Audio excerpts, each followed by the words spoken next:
Our top story this morning, the Taliban has claimed victory in Afghanistan after taking over the capital Kabul, bringing an end to almost 20 years of a U.S.-led coalition's presence in the country. Having captured all other major cities, they strolled into the presidential palace unopposed. And within hours, there were chaotic scenes, and residents and foreign nationals have been trying to escape. For more, we have our Kim Sang-min on the line for us. Sang-min, give us the details. Mok-yeon, deadly scenes at Kabul airport as Afghans are desperate to evacuate the country. People clambered to get on planes as they took off, climbing over each other. At least 5 people died at the airport on Monday, apparently falling to their deaths. Afghan airspace has been closed since then, with commercial flights from Kabul being cancelled.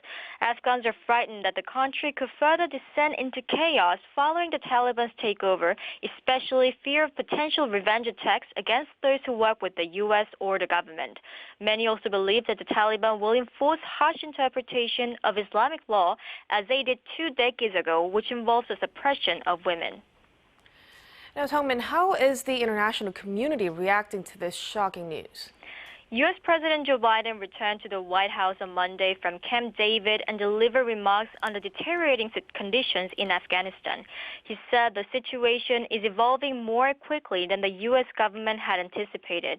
However, he insisted that his decision to pull troops from the country was the correct one, and instead put the blame on Afghanistan's political leaders and armed forces for not taking action against the Taliban. I stand squarely behind my decision. After 20 years, I've learned the hard way that there was never a good time to withdraw U.S. forces.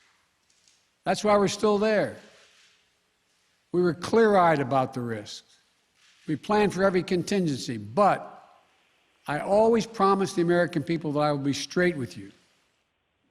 The rest of the world's leaders are also stepping up to address the issue. The UN Secretary General has called for international unity during a briefing to an emergency session of the Security Council.